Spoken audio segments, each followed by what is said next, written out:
Thank you all.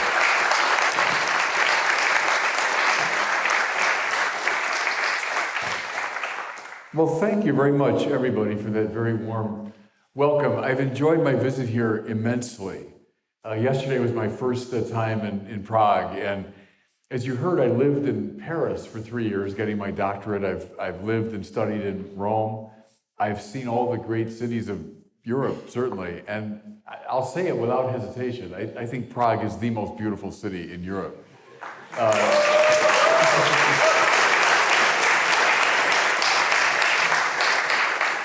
And I was exceptionally moved today. I was able to say Mass at your beautiful cathedral in the chapel dedicated to St. Wenceslaus. And then afterwards, I had a beautiful banquet luncheon at the Archbishop's residence, and I was honored by the Cardinal's presence there. And it's just meant an enormous amount to me to know how warmly welcomed I've been here. So thank you, everybody, for that. And just one word of introduction before I read the paper. I wrote this paper on Thomas Aquinas in honor of the 800th anniversary of Thomas's birth, which we're celebrating all during this year of 2024. So with that, I'll begin. It's obvious that Catholic social teaching developed by Pope Leo XIII and his successors owes much to St. Thomas Aquinas. Though he composed no classical treatise on political philosophy, his late career De Regno being perhaps the only exception, Thomas managed in the course of his voluminous writings to sum up the best of the biblical sources, the church fathers, and the classical philosophers regarding the great themes of political thought. This made him a prime inspiration for the modern popes as they turned to questions of property, the common good, right rule, just war, etc. But I wonder whether sufficient attention has been paid to the manner in which these more practical and moral considerations are grounded ultimately in Thomas's understanding of the source of existence. On his reading, we know who we are and how we ought to behave at both the personal and societal level, precisely in the measure that we have an at least inchoate sense of who God is. Therefore, Aquinas' doctrine of God is an indispensable propedeutic to any consideration of his social and political doctrine. As always with Thomas Aquinas, metaphysics comes first and ethics follows. Accordingly, in this paper, I shall explore, however inadequately, the relationship between Thomas's very distinctive notion of God as Ipsum Esse and some of the principal themes of Catholic social teaching. So, first part of the paper, who God is for Aquinas. Though Thomas is famous for saying that regarding God, we do not really know what he is, but only what he is not, that statement only tells part of the story. For along with theological language under the rubric of the via negativa, think infinity, immutability, eternity, etc., Aquinas employs terminology under the rubric of both the via positiva, the positive way, and the via eminentiae, the way of eminence. He affirms, for instance, that God is good, perfect, omniscient, and omnipotent. A term that Thomas applies to God and that hovers, as it were, on the border between the negative way and the positive way is simple. By this word, he signals that essence and existence coincide in God. This means, on the one hand, that God cannot be defined or known categorically, hence the term is a function of the via negativa. On the other hand, the same term implies that God is the fullness of what it means to be. Hence, the use of the word is an expression of the via eminentiae. To make this clearer, we must recall that in Thomistic ontology, essence or quidditas, that's his term, is a principle of potency vis-a-vis existence or esse, to be, which is an active principle. Thus, for example, a human being is the actus essendi, the act of existence, delimited by the quidditas of humanity, existence actualizing, as it were, the potentiality that lies within it. We grasp this merely potential nature of humanity when we understand that there's no difference in content between humanitas in an actually existing human being and humanitas subsisting simply as a notion within consciousness. Thomas articulates the idea of the real distinction between essence and existence more generally in his early work, De Ente et Essentia. Here's a quote from Aquinas. Every essence or quiddity can be understood without understanding anything about its existence. I can understand what a human being is or what a phoenix is, and nevertheless not know whether either has existence in reality, close quote. So with this fundamental demarcation in mind between essence and existence, Thomas, in that same early text, mounts an elegant argument for God's existence, more convincing, I've always thought, than any of the famous five at the beginning of the Summa Theologiae. Whatever a thing has must come to it, he says, either from its proper nature, that is, as an essential property, or from an extrinsic cause.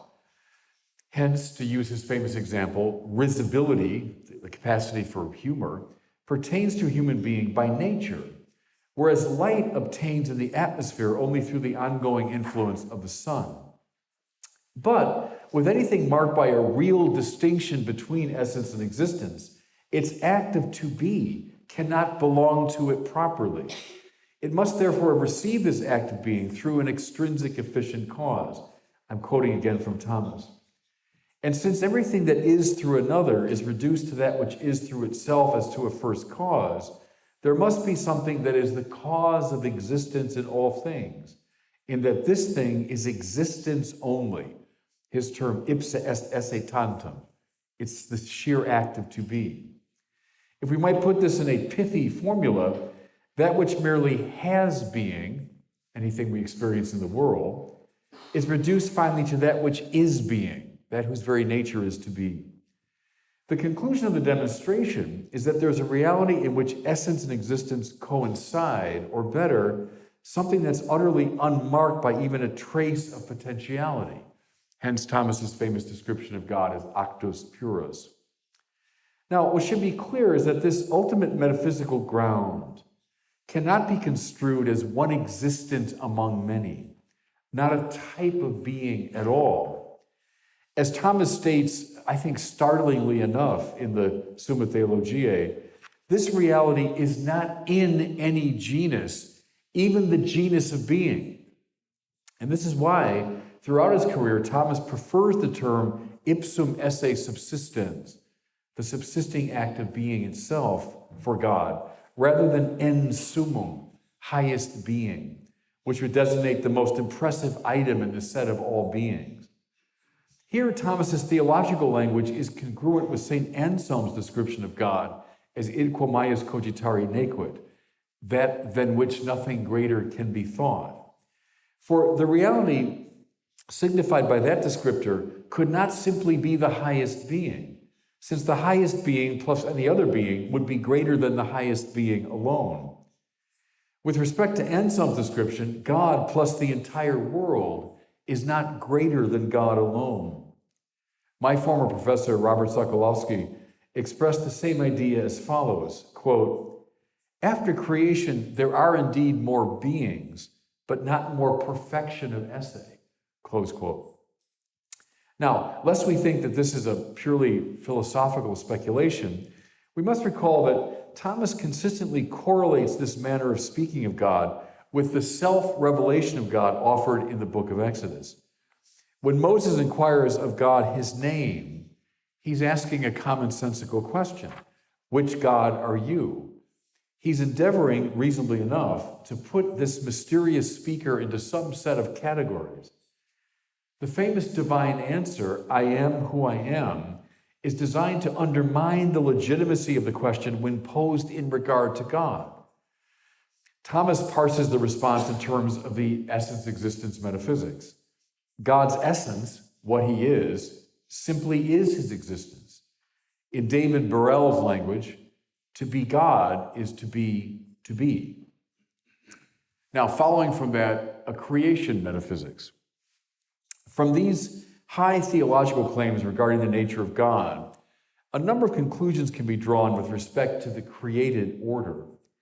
As we've seen, that in which there is a real distinction between essence and existence must depend in the most radical sense upon the causal influence of ipsum esse. It is not the case that creation is a relation that obtains between a supreme existent, God, and more mitigated forms of existence. God and created things do not relate to each other in the standard Aristotelian sense, whereby a relation mediates between two or more things. Indeed, Thomas goes so far as to say in the De Potentia that a creature is, here's his Latin, quaedam relatio ad creatorem cum novitate essendi, a kind of relationship to the Creator with newness of being, so that the creature is a relationship to God all the way down. This implies, furthermore, that God is in all things, as Thomas puts it in the second Summa, quote, by essence, presence, and power. And then he adds, intime, most intimately so.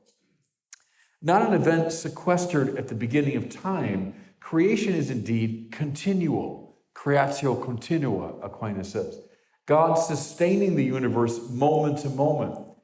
As the contemporary Thomist Herbert McCabe, I think, beautifully puts it, quote, not just like a sculptor who makes a statue and then leaves it alone, but rather like a singer who keeps her song in existence at all times. Though, as we will argue anon, God is certainly other than his creation, he is, as Catherine Tanner has it, otherly other, which is to say, non-contrastively or non-competitively other. In accord with his analogical conception of being, Thomas would never hold that God and creatures can be compared or contrasted in the ordinary sense of those terms. Neither, this is very important for politics, I think, neither do they jostle with one another for dominance on the same ontological grid. Instead, God, the true God, can come intimately close to a creature without compromising its integrity. We might see the episode of the burning bush in the book of Exodus, in which God's proximity makes the bush beautiful and radiant without consuming it, as an evocative anticipation of the incarnation, in which two natures, divine and human, come together, as the Council of Chalcedon put it, without mixing, mingling, or confusion, and utterly to the advantage of the human nature so united. Now, this language might easily lead one to conclude that Aquinas is a near pantheist, but this must be resisted. For he insists as clearly on the distinction between God and the world as he does on the proximity of God to the world. There can indeed be no real comparison between that which exists through the power of its own essence and that which derives its being entirely from another. Between creator and creatures, there yawns indeed an infinite existential divide. Though God's otherness is non-contrastive, it remains total. Actus purus could never be confused or commingled with beings marked by potentiality. A very positive implication of this aspect of his teaching is that the created realm has its own relative independence. By the very act of creation, God opens up a space that is proper to the finite order, allowing it its own integrity. Thus, we can speak, for example, of the causal relationships and ontological principles that obtain within the material and political orders without making constant reference to the first cause. This is once again precisely because that cause is not one being among many, competing within the nexus of contingent causes and agents. The highly paradoxical claim that we've been exploring, that God is, as St. Augustine put it, simultaneously intimior intimo meo et superior sumo meo, closer to me than I am to myself and infinitely beyond who I am. This carries unavoidably the implication that God has loved the universe into existence. Now, why? Well, according to Thomas's well-known formula, to love is to will the good of the other. If this is the case, then the cause that is fully actualized and that hence has no existential defect whatsoever can direct his will ad extra only in a completely unself-interested manner. He can only will the good of the other, since what is other to him can be of no possible advantage to him. This means that the very transcendence of God is what permits him to desire and make possible real human flourishing. Uneasy with the neo-Gnostic speculations of Hegel regarding the motivation for creation, the First Vatican Council taught that God gave rise to finitude not out of need, but rather to manifest his glory, which is coincident with the well-being of what he's made. St. Irenaeus put it famously, Gloria Dei homo vivens. The glory of God is a human being fully alive. We could say the glory of God is creation fully realized. Following the speculations of theologians in the school of radical orthodoxy, we might also observe that God's act of creation must be understood as peaceful and non-violent. In so many of the myths that have come to us from the ancient world, the act of creation is construed as a violent conquest, one god or set of gods defeating others. Typically in these accounts, the elements within the universe are interpreted as the severed and scattered body parts of the defeated deities. And we could even read the more rational accounts of the beginning of the world offered by the classical philosophers as refined versions of these primal myths. Thus, Plato's Demiurgos, surveying the forms, intrusively shapes matter, and Aristotle's prime mover similarly molds prime matter by means of irresistible attraction.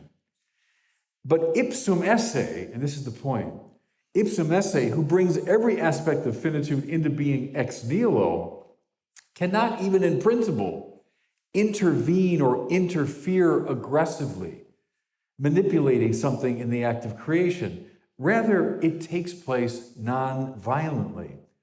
On the biblical telling, not through an act of conquest. Genesis is distinctive there, but rather through a non-violent act of speech. And if we might move from the metaphor of speech to that of music making, as we saw Herbert McCabe do, we come close to the musings of Augustine in his great, often overlooked treatise, De Musica, on music. In that remarkable text, the great African doctor maintains that every object, person, and event coming forth from the creative agency of God does so in the manner of a series of musical notes, each one of which endures only for a moment before giving way to the next. Since every creature comes into being ex nihilo, it contains within itself a tendency toward non-being, and thus inevitably fades away so as to permit the next ontological note to be sounded. Augustine's overall point is that this melodic and symphonic play takes place under the direction ultimately of the Creator God. And if we shift back to a more spatial metaphor, we see that all creatures, from the largest and most complex to the simplest and smallest, are related to each other precisely because they share a common center in God. Though there are differences among them, to be sure, they are differentiated at a relatively superficial level. For in the final analysis, individual creatures are like islands in an archipelago, separate at the surface but joined at the depths. St. Francis's ecstatic evocation of brother, sun, and sister moon is not just inspired poetry, but rather exact metaphysics. For even things in the inanimate order are ontological siblings to human beings. Though both spatial and musical metaphors are illuminating, they miss a key element in Thomas's understanding of the relationship between God and the world. Though God has indeed made the world good, even very good, he's not made it perfect. Instead, it appears to be his will that the good creation evolves toward ever greater perfection, precisely under the influence of the final causality of the prime mover. This happens involuntarily in the natural material order, and it happens through intelligent and consciously willed engagement at the spiritual level. We might speak here with John Polkinghorne of the free process that God permits within the natural world and the free will that he allows to operate in humans and angels. Though any number of alluring causes are involved in the process, the ultimate cause of the created realms movement is the supreme value who is God. It's worth noting that Aquinas' account of creation in its various dimensions involves both a Platonic and an Aristotelian sense of the good.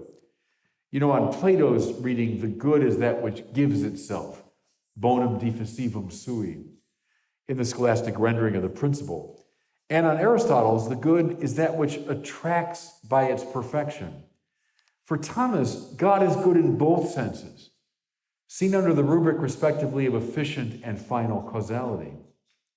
Moreover, lest we understand this in a vaguely deist way, we must recall Thomas's insistence that God's providence, quote, extends to particulars, close quote. In a word, God has not simply established the causal framework in which created things operate and evolve. He's intimately and personally implicated in each creaturely movement in his direction. So that's a brief articulation of Thomas's distinctive doctrine of God. I now want to pull out some implications for his social teaching and the social teaching of the church. So, having surveyed these pivotal theological and metaphysical issues, we're now in a position to make some observations regarding Thomas's conception of the political and social order. I would draw attention first to the framing of political action made possible by Thomistic ontology. As we saw, the act of creation by which God gives rise to a dimension of being really distinct from his own clears out a space for both nature and society.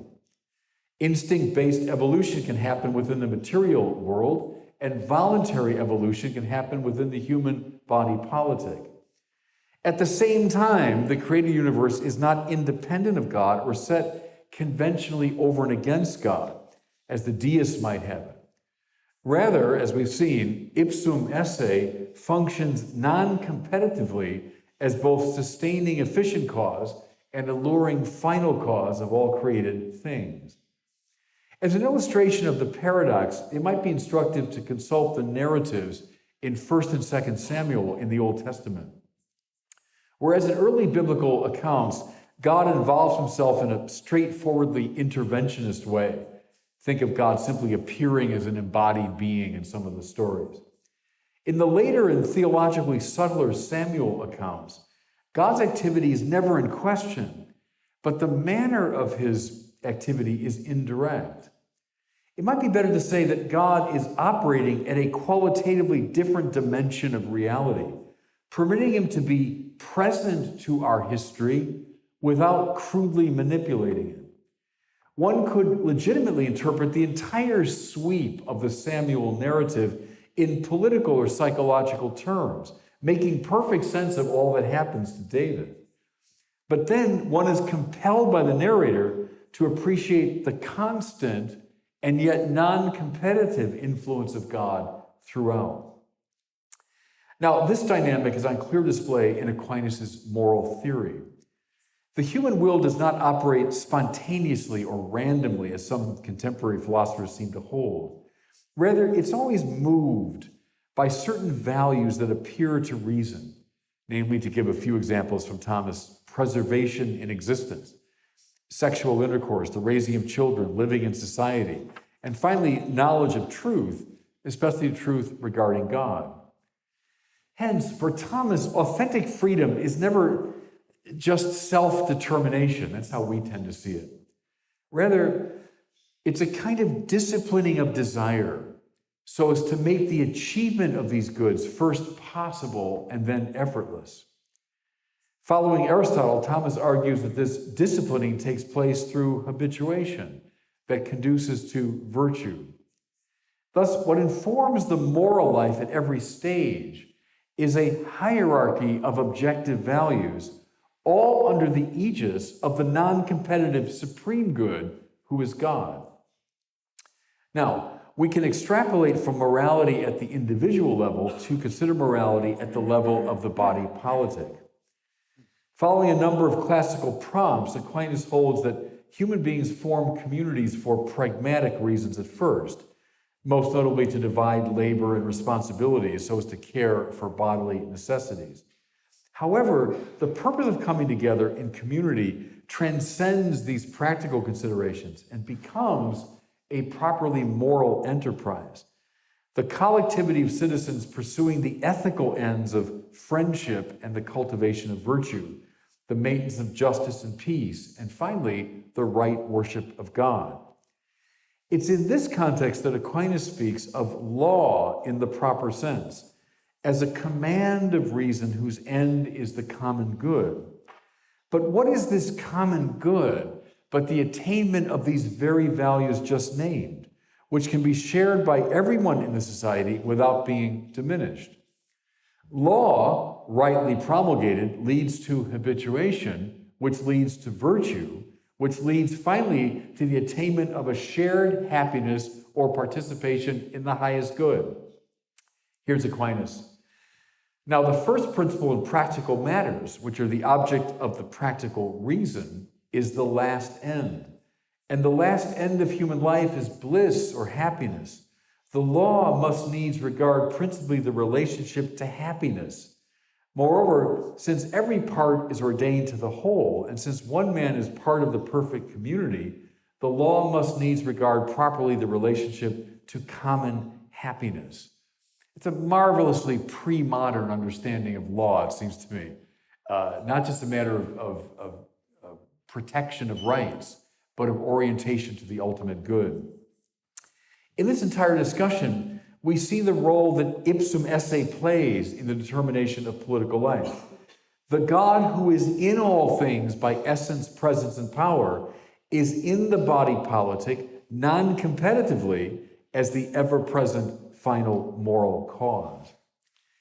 Now, I want to say a little bit more about the moral values that for Thomas constitute the common good and thus inform and orient political life, namely justice, peace, and friendship.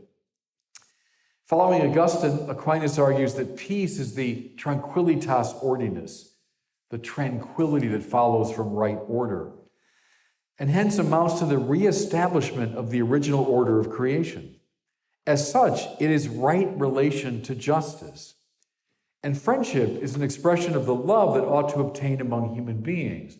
It is to see the other as a second self.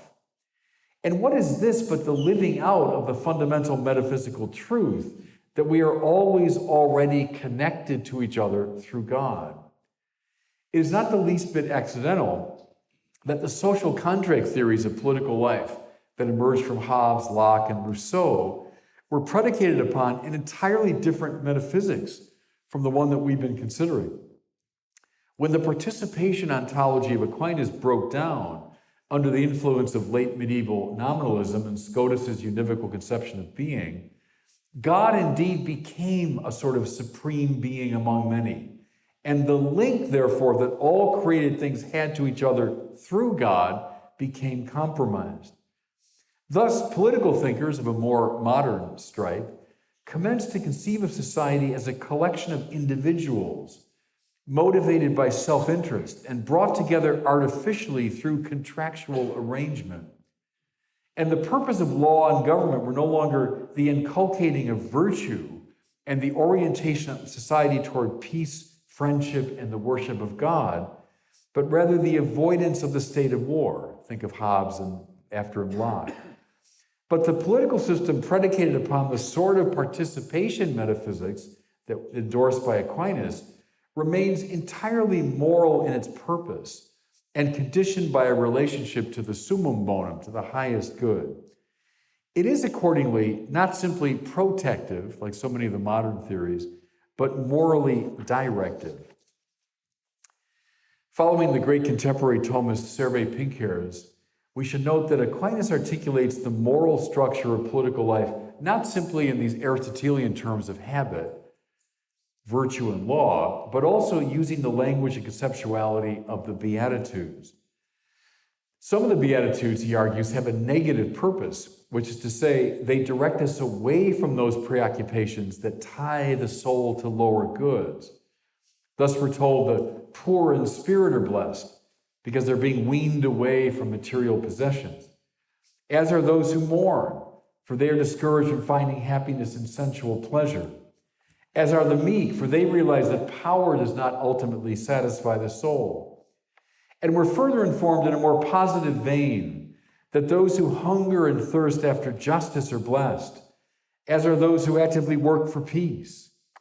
What this fundamental teaching of Jesus demonstrates, among many other things, is the proper moral structure of political life, which cannot be ordered primarily, as it is in the Hobbesian perspective, to material well-being and protection, but to moral achievement, grounded in a proper metaphysical vision of the whole. Now, a second major motif I'd like to explore is the nature of kingship in Aquinas. For a move that Thomas makes throughout his career and in a number of different texts is to compare the activity of the king or the right ruler to that of God. There are a few texts in the Summa Theologia that I'll explore soon, but I'd like to turn first to the De Regno, that text I referred to earlier. In accord with his typically teleological manner of analysis, Thomas opines that human beings who naturally congregate as a society stand in need of leadership. Quote, "For in every multitude there must be some governing power," close quote. What naturally follows is the question whether this ruling authority be a single person or a group. Aquinas argues that since the prime purpose of the ruling force is, quote, "to procure the unity of peace," and, quote, "since it is to manifest that what is itself one can more efficaciously bring about unity than several, the rule of one man is more useful than the rule of many," close quote. He makes the attendant observation that a governing force of several is wont to fall itself into disunity and so to require its own governance. This intuition, furthermore, is borne out by considerable experience. I'm quoting again from Thomas. "For provinces or cities which are not ruled by one person are torn with dissensions and tossed about without peace," close quote. Finally, as a clinching argument, he observes in regard to a single ruler, I'm quoting again, "Let the king recognize that this is the office which he undertakes, namely to be in the kingdom as the soul is in the body and as God is in the world," close quote. Kingly government, it seems, is the best, at least in the abstract, because it's most like the divine government of the cosmos, by which a single mind organizes the many elements of creation and directs them to an end.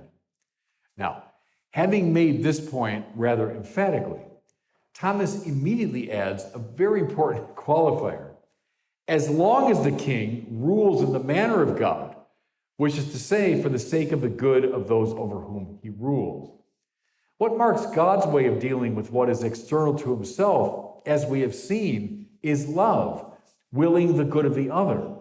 So the danger that continually threatens kingly reign is none other than tyranny, which is ruling to the advantage of the ruler.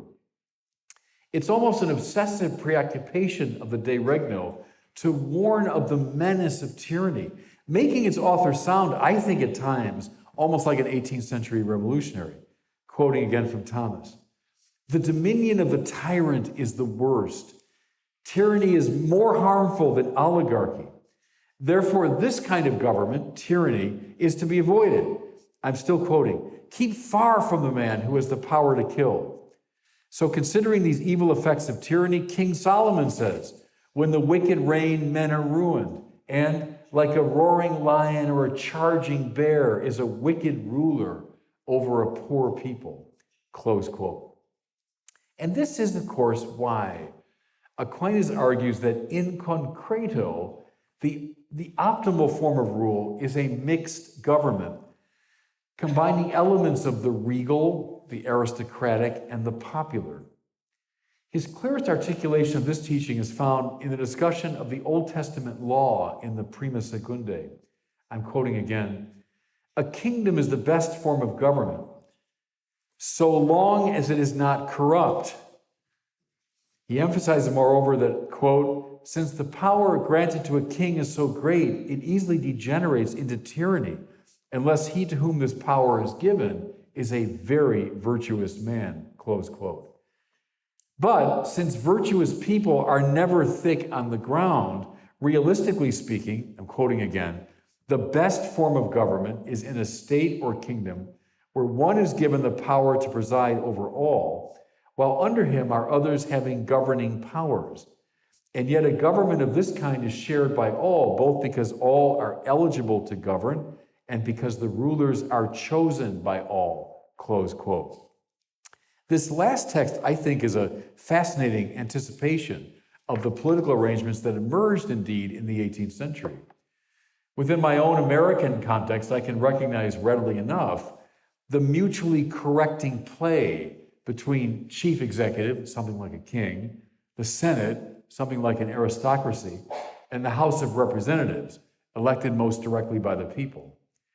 I also remarked the perhaps surprising insistence that all of the people are in principle eligible for government office, and that the entire population serves as the electorate. This is Thomas Aquinas, 13th century. In the course of his analysis, Thomas does not so much anticipate the future, but instead looks back to the ancient Hebrew form of government, which consisted of, he says, a king, think Moses and his successors, an aristocracy, think the 72 elders and their various successors, and, he says, a democracy, quote, insofar as the rulers were chosen from all the people, close quote.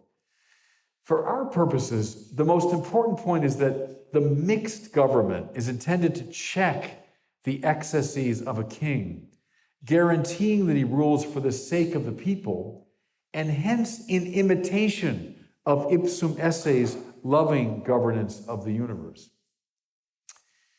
A third implication of Thomas's doctrine of God for social theory I'd like to examine is the relationship between humanity and the natural creation.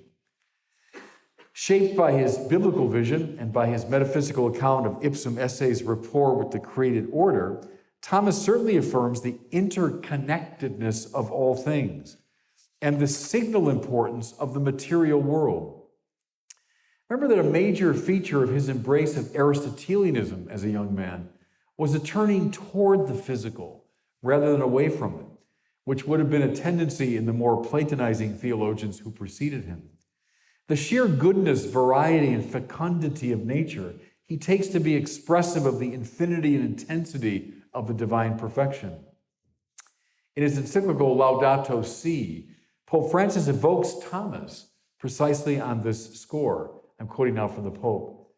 St. Thomas Aquinas wisely noted that multiplicity and variety come from the intention of the first agent, who willed that what was wanting to one in the representation of the divine goodness might be supplied by another, close quote.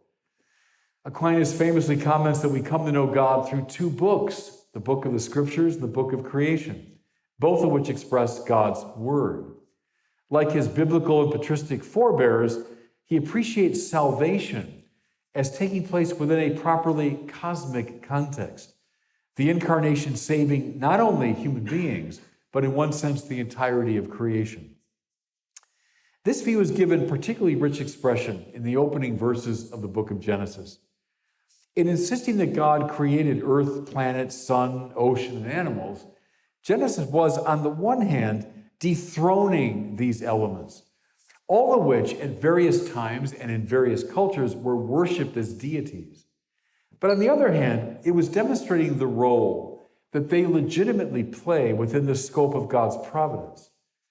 For they come forth one after another in a sort of stately liturgical procession, at the end of which are the first humans, who take up, therefore, the role of leaders of the praise.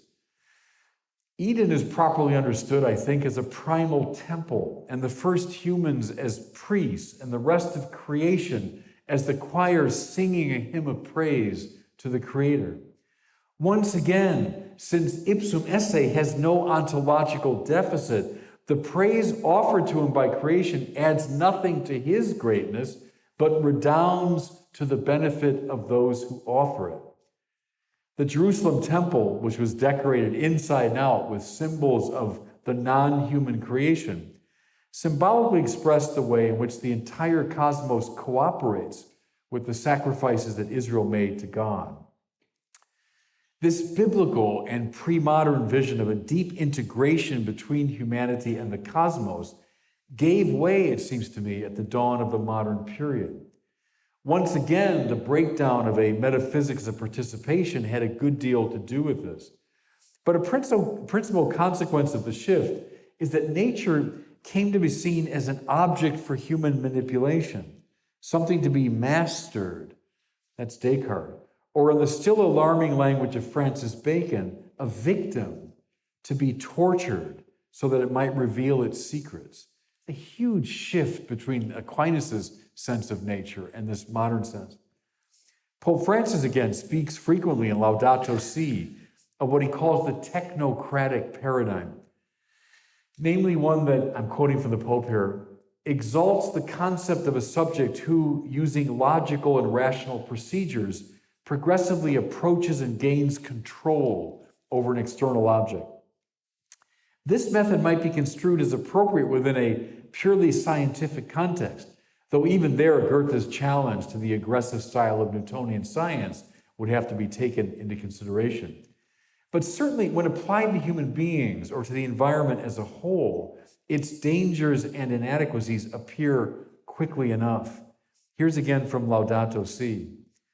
It can be said that many problems of today's world stem from the tendency, at times unconscious, to make the method and aims of the sciences and technology an epistemological paradigm which shapes the lives of individuals and the working of society.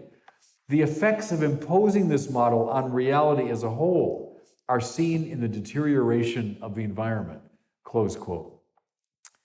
The technocratic paradigm, the Pope argues, is a function of the anthropocentrism characteristic of modern philosophy and inimical to a biblical and pre-modern Christian vision.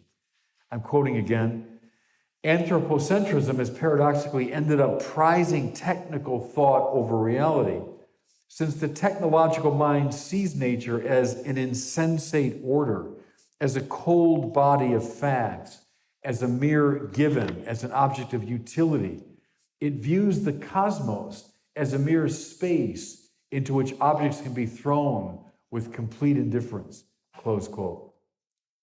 A facet of the Pope's critique that's too often overlooked is how the technocratic paradigm represents a kind of neo-Gnosticism, which teaches contempt for the body.